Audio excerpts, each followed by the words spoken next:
that dreaded 1-star review, the would not recommend, right? But this is more than that. This isn't, today's show isn't just about avoiding the 1-star review. It's about trying to understand your audience and trying to create books that, will help people. But also that, I know what a lot of people are worried about is, how do I avoid getting, banned or things rejected from KDP? So that's kind of all, it's all involved in this sort of topic today. So welcome to those of you who are new. I am Ashley with Publish with Ashley, and I am live today, usually live on Wednesdays. I won't be live next week, but I will have a show for you. So make sure to come and check out my YouTube channel and like and subscribe. All right, so live, and we're going to try and avoid those dreaded 1-star reviews, right? How do you do that? Okay, now, believe it or not, this is actually more simple than you think. And part of it is, okay, I've got this lovely banner here I'm going to put up. All right, wait for it. All right, understand your niche. I know you think that's just silly. That's not going to help me at all. But it is the number one way to avoid bad reviews and also keep yourself out of Amazon's, sites, as far as, keeping your account safe and things like that. Okay, so how does that help? Let me go back. I'm going to take off my cool banner there. I'm going to go back to my comments and what it is about. Okay, so I'm going to go through some of the best sellers, and we're going to talk about titles and subtitles and how understanding your niche, it really makes a difference. Because if you understand your niche, first off, you're going to create a book that they actually want to buy. If you understand the problems your niche has, you are going to create a book they want to buy, a book they like, a book they will enjoy. It also helps when you're creating your title and subtitles. And so that's a lot of what we're going to go through, because here's where this kind of came up. And maybe this is kind of similar to a lot of people's, I was looking at other YouTube channels, and they were kind of talking about this whole, how do you avoid making mistakes on Amazon and things like that. And what I laughed about is because I had the same idea. It's like everyone has the same idea at the same time. And it's because I've seen a lot of questions. This actually came from a question I saw that someone was saying, hey, here is my title and subtitle. Why did KDP reject it? And then someone said, well, why did you put this, this, and this in the subtitle? It doesn't seem to make sense with your book. And their reply was that they had other books in their niche had that, and they had no idea why those words why those words were there. And so they clearly did not understand their niche. And that's a real problem because if you don't understand, if you're not actually using your brain to understand what is, valid to put in for keywords, what isn't, then you're going to kind of come into trouble because, sorry, there we go. You're going to be in trouble because, oh, wait, I bet you guys can't hear me. I got to move my mic. Sorry. Let me check this out. I did not do my mic check. That's really bad. Can you guys hear me now? So, oh, hey, Nuria, how are you? Hopefully you can hear me. I think I had my mic all funny. Sorry, everybody. Let me fiddle with it. Oh my gosh, it's difficult. Yay, live. All right. So hopefully this is a little better. So where was I? And so you really need to engage your brain to decide what you should put for keywords and why and different things. So we're going to go through some examples. I'm going to kind of show you the best sellers, and I'm going to debunk, I think, what a lot of YouTubers tell you, which a lot of YouTubers say, go to the bestseller list and copy what they're doing, or not copy, but be inspired by what they're doing. And there is a difference. You need to understand what they're doing and why it works. And that is really the key, the why it works. And that all comes back down to understanding your niche.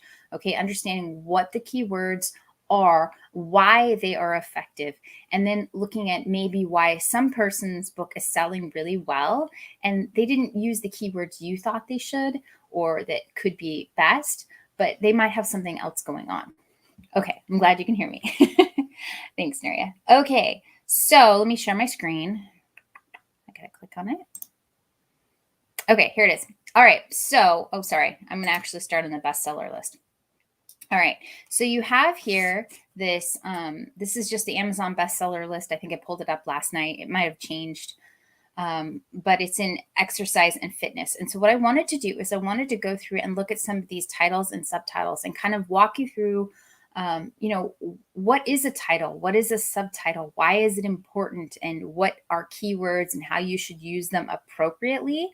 And that sort of thing. So I liked this one actually.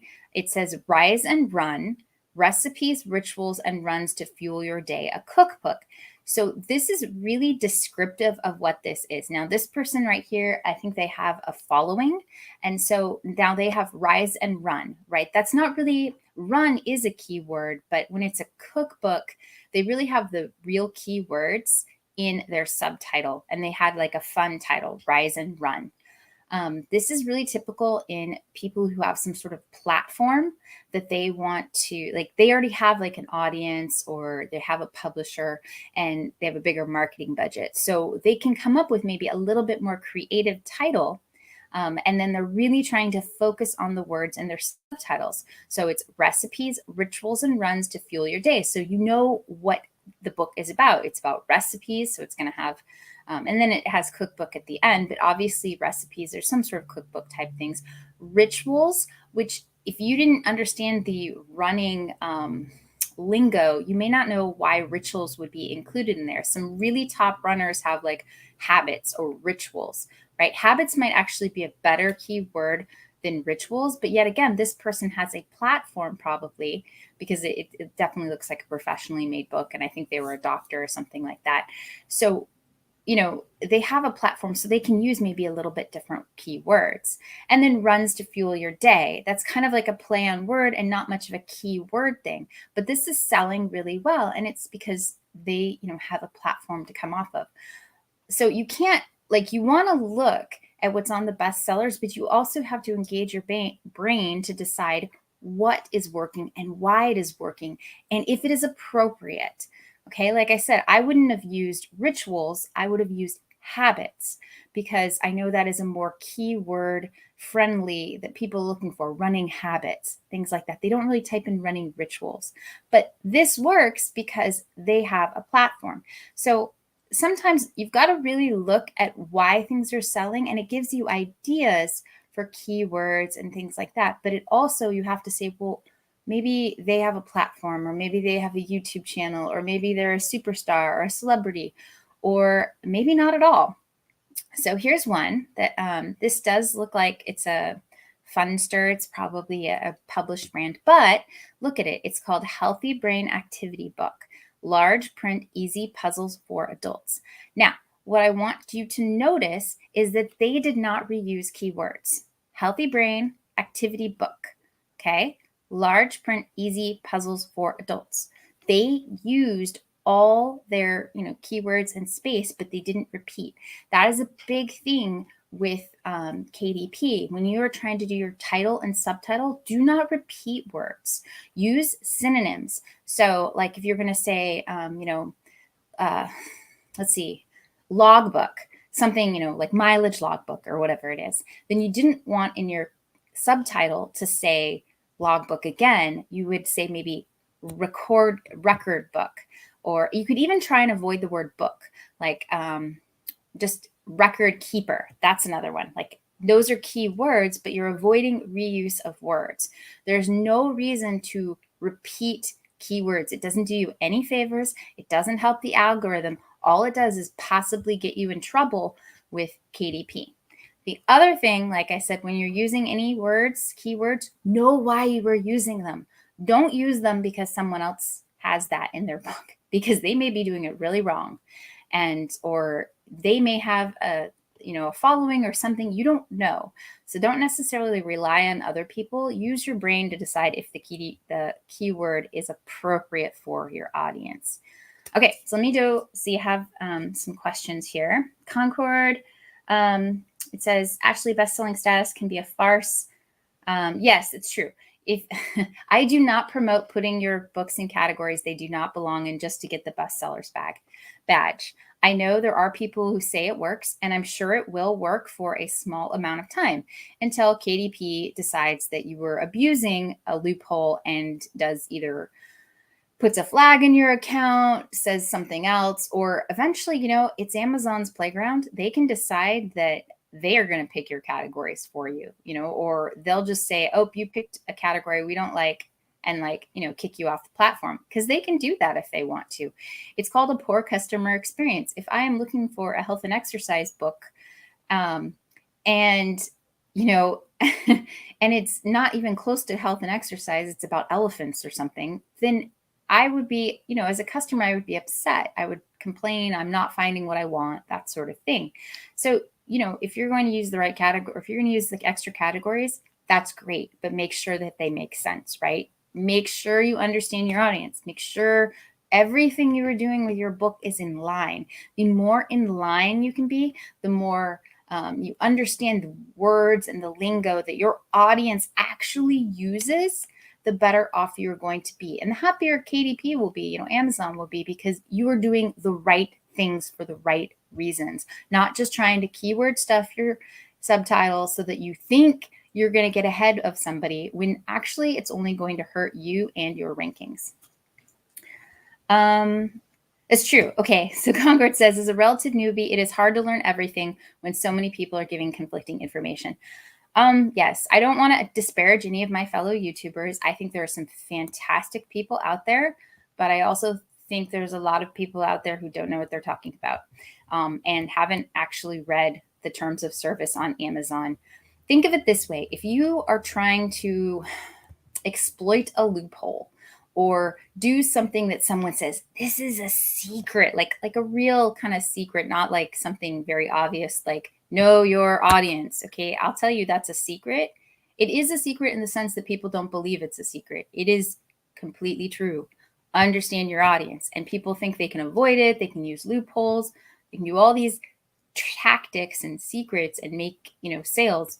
But eventually KDP is going to find you and crack down on it. They have way smarter people and more people and algorithms and computers and things that run 24/7. They will eventually find you. They will fix their platform because they want to make a lot of money. They want to keep their reputation. And you are not the reason it's going to hold up the Amazon, machine. So if it's a secret, like it seems a little on the, shady or kind of tactic or loophole side, I would probably steer clear of it, because it just, in the long run, they're going to find you. So yeah, I agree. It's kind of hard. So stick with, I think, the tried and true business, methods. Understand your audience, solve a problem for your audience, be straightforward, be upfront, and try and do the right things the right way. And I agree, it's hard to know all of it when you first start. There is a lot. So I'm not trying to discourage newbies, but if you're kind of wondering, should I do that? And you have this like sense in the back of your head, don't do it. Don't do it. Learn more. And then as you learn more, you'll find that the world opens up to you a lot more. So just be patient with yourself, be patient, with the platform. Okay, so I wanted to do some more examples. I liked this one. So it was, let me click on the thing so I can see the whole thing. It says, run fast, cook fast, eat slow. So it's got like a lot of nice keywords, running, cooking. And then the subtitle is a quick fix recipes for hangry athletes, a cookbook. I thought that was really clever. They I'm sure have a platform, and this doesn't look like a self-published book. But I just thought it would, like, hangry now is a term. So they're kind of using some trendy terms in their books and in their subtitle. So you can use kind of trendy terms that you think your audience might use. Runners are always, yeah, we always joke about being hangry, angry, hungry, right? You're hungry because you're angry. So I thought that was clever. Okay, so let's go to the next one. I wanted to flip through to the next one. So this is another bestseller and self-help. Which one did I want to go down to? Okay, there's a lot of these. Looking through these are really great. Okay, so this one I thought. This is the Self-Love Workbook for Women. Release self-doubt, build self-compassion, and embrace who you are. See, these are some great keywords, right? Think about your audience. They're about, they're women, right? So you're going to talk a little bit more flowery language, self-love, love self. It's a trending kind of topic. And then what do they want to do? What problem do they want to solve? They want to release self-doubt. They want to build their self-confidence. They want to embrace who they are. See, these are all concepts and ideas that aren't reusing the same keywords over and over again, but it's really tells the buyer what they're going to get from this book. And that's what you want to do. Don't be creative. If you are going to spend, time to create a book, create a good title and subtitle. It is, I think, the two most important things to help you in your basically in the word search, the algorithm. That's what it looks for first. The algorithm looks at your title and subtitle. So really focus on making them keyword rich and appropriate. Like this one, it reads as a it reads kind of as a sentence for the subtitle. Release self-doubt, build self-confidence, and embrace who you are. Like, I can read that and know what the book is about. It makes sense. It has keywords. It really, speaks to me if I had that particular problem or problems. Okay. Let's see. This one, I like this one too. Crystals for beginners, right? So someone's searching about, hey, I'm a beginner at crystals. Crystals for beginners, right? And it says the guide to getting started with the healing power of crystals. So I know it's a guide. I know it's how to get started. I know it's the healing power of crystals. Okay, that all makes sense to me, and they're keywords. Healing power. A lot of people believe that crystals have healing properties. So maybe properties, power, those sorts of things. So you really want to look at those keywords. Okay, so I wanted to go over to Book Bolt, and I wanted to show you this one because it's doing very well. I don't want to, if this is yours, or I don't want to mock you, but I don't also, you can't read it probably pretty well, but it says, this is called the Fabulous 1950s Word Search Large Print for All Ages. Great, I'm with that. But then it says 1950s Word Search Puzzle. Why? You didn't need to repeat that at all. It's already there. Don't do that. I know this is doing well, but sometimes the Amazon algorithm will catch this when you put your books in to get published, and the algorithm will trigger off this because you've just repeated what the title was. Why? You don't need to. It's a waste of your word count. Just don't do it. It can actually cause more problems. I know people think if I repeat the keywords, it'll be better. Not necessarily. It can actually get you in trouble. So anyway, so the title or subtitle was 1950s Word Search Puzzle Book for Adults, Teens, or Kids, Teens, Seniors. The 50s Word Search, fun quotes, and some other stuff that I can't even see because they put too much stuff in there. Quotes from the Fabulous 50s area. How many times did they say Fabulous 50s? Like a lot. Don't do this, okay? I know this one's doing well, so this is why I want you to, I know everyone says go to the best sellers and watch what they do, but I think this is an example of, yes, it's selling really well, but don't do this because it can get you in trouble. And I know they were probably trying to, just keyword it and it makes sense and all that, but it just can get you in trouble. So take looking at bestsellers with a grain of salt. Like I said, use your brain, understand your niche, understand that you do not have to repeat words over and over again. Try and use synonyms instead, because that gives you more opportunities to use different keywords that your audience might be looking for. Okay. Let's see if another one. This one I thought was pretty good. No, not that one. There was another one that was pretty good. Oh, and don't do this. This is the unofficial Friends crossword puzzle. Friends is trademarked. Don't do this. I know people want to do this, but yes, people might be searching for a Friends crossword puzzle, but don't get yourself in trouble. Don't use anything that is famous. TV shows, all that. I would stay well away from all of that. I know it's fun to do those, but I would just stay away from it because it can get you in trouble. Okay. Let's see.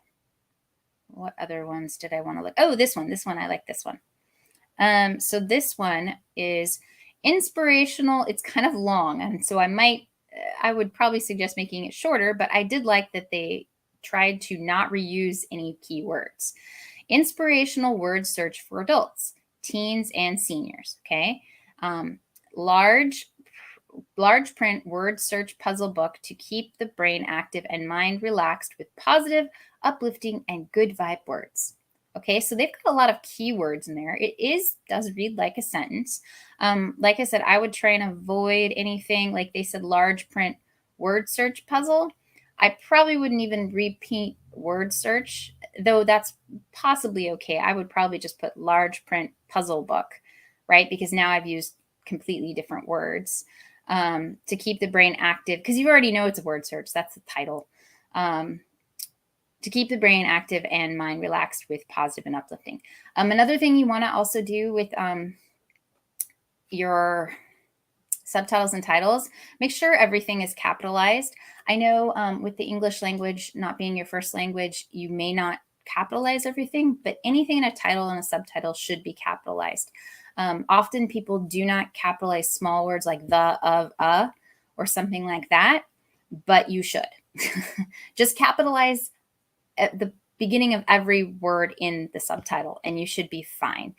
Because there's kind of, in the English language, at least in America, there's kind of two words of thought. You can capitalize everything, or you can just capitalize the main words, but capitalizing everything is fine. Like in a title and subtitle, that is a perfectly, like of can be capitalized, the can be capitalized. So if you're unsure, just capitalize everything in the title and subtitle. Okay, title and subtitle, not throughout your book randomly or something.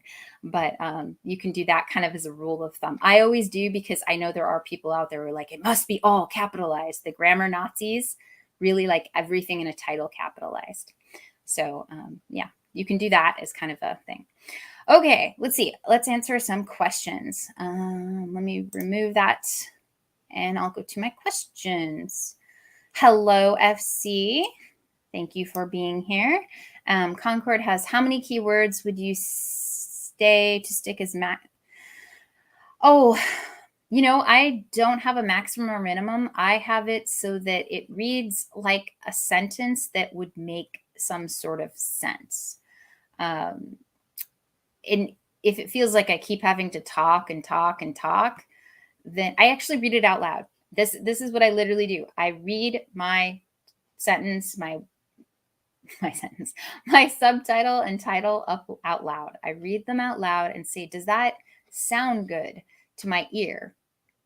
Because that's really one of the bigger things. If it sounds okay, or if you feel like you keep talking, like I said, this one with the large print word search puzzle book to keep the brain active and mind relaxed with positive, uplifting, and good vibe words. It's a little long. I would probably find ways to shorten that down to make it read just like more effectively, more efficiently, because it just sounds kind of long. So if you feel like you're kind of droning on with this sentence, then you've probably tried to put too many keywords into your title or subtitle. So you should try and put those in your back-end keywords. All right. Any other questions? I think I got most people's questions, so that's good.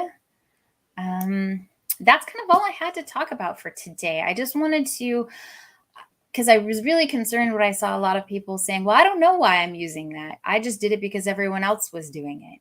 And I know everyone, if you're new, you think, oh, it is good advice to look at what is selling and try and replicate what they are doing. But if you can't answer the question, why do you think that keyword is important, or why is that there, then you're probably doing it wrong.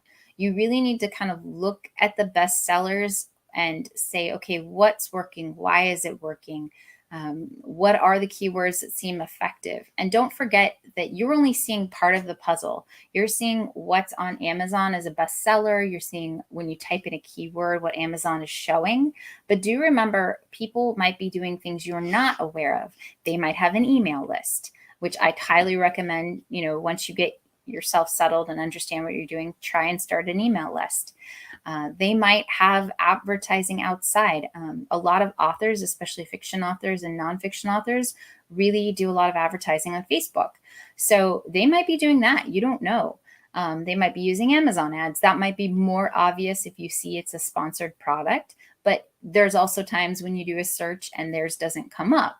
So you're not necessarily sure. There's a lot of, they might have a YouTube channel. They might have a Facebook group. There's a lot of reasons behind the scenes that their thing that doesn't seem right might be working. So you really got to kind of think about that and use some thoughts of saying, okay, what's working? Why do I think it's working? And understanding how the Amazon algorithm works, in the sense that it is trying to use keywords. It is trying to match what people are typing in to getting them the correct product. If you really think of Amazon's algorithm like that, it is trying to get somebody to, when they type something in that search bar, Amazon wants to show them what they want to buy, right? They want them to buy it. So there's like those two parts. They want to show them the right thing, and they want to show them something that they will buy. Now, if you were using keywords, I had someone ask me, and this was a good question. They said, I found some keywords that only had 4 results. Okay, so there was 4 results, and they said the 4 results that they saw were selling really well. Was this a good keyword to use? And I said, maybe. I might try and use it, but I was going to engage my brain before I did, because are those 4 results, do they make sense with the keywords that you typed in? If not, then no, I definitely wouldn't. If they did make sense, I might say, okay, well, what are they selling in some other category? Like, are they showing up in a search term that were different than the 4, the keywords you used, but they're showing up high in those other search terms?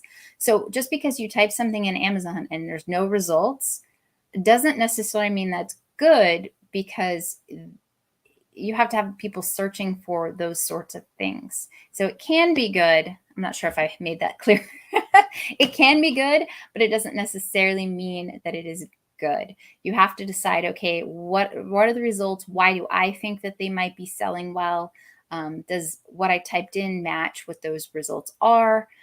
If they do match, and it doesn't seem like there's anything else, there's just those 4 books, then yeah, maybe it is a really good niche. But if something doesn't seem to make sense, then in a sense of alignment, like that whole knowing and understanding the audience, your niche, if it doesn't seem to align, like it's kind of, yeah, it's showing up for this search term, but it doesn't seem to make sense to show up for this search term, then that is something, you probably don't want to do, because it's just showing up because somewhere in the back end keywords, it has those words, but not necessarily in that order. Hopefully that was helpful. Okay. Well, hello, Dina from Belgium. Thank you for joining me. Oh, I'm so glad that, let's see, it's oh, I'm terrible with names. I'm so sorry. Kirsania? Sorry. But thank you. Yes, I do love doing lives because I love answering people's questions. I like being able to be here for you and just kind of talk to you and be, real with you all, in the sense of, you can ask me and I will let you know if I know the answer, don't know the answer, or, I could look up something for you. But all right, anyone else have any questions? If not, then I am going to go. Yeah. Thank you, Kitty Cat, for, yep, she says, always great videos. Thank you. I enjoy this. Anything else? Okay. Oh, I did want to say this. So those of you still on live or still on, my KDP bootcamp is free right now. Let me see. I thought I had a banner for it. It's free until the end of October. Oh yeah, this one. Here we are. Okay, so coupon is free KDP. And if you go onto my website and the initial bootcamp, how to start KDP, I know I should have a better name for it. I can't remember the name, but my initial KDP course, it's normally like $29. It's free right now. So please, until the 31st of October, please go ahead, jump on there, get it free, because I think it's really a good like basic starter. It's just kind of how to get you started and make things and stuff like that. But it's free right now, so please jump on that and if you're interested. And I think that is it for today. Oh, wait, I think I have one more comment. Thank you, Nuria. The Hombashi says, thank you so much. I feel like I've watched a masterclass. Good. I'm glad. I've got lots of useless knowledge and maybe useful knowledge too for you all. So let me know next time if you guys have any questions, you know, put them in the comments and I will try and answer stuff. I think my next one is going to be, I had some really fun ideas to do with embedding QR codes. It's kind of inspired by Nuria, but it's something I've been working on to try and figure out if you can do like some sort of scavenger hunt, or you can kind of make your books a little bit more interactive. And so I was playing with that today. And so I kind of have some interesting, fun ideas because I love technology. So I always have crazy ideas. So hopefully that will be next week, and I will see you all next week. It'll be not live, but I'll have a video out on Wednesday. All right. Thanks. Bye, everybody.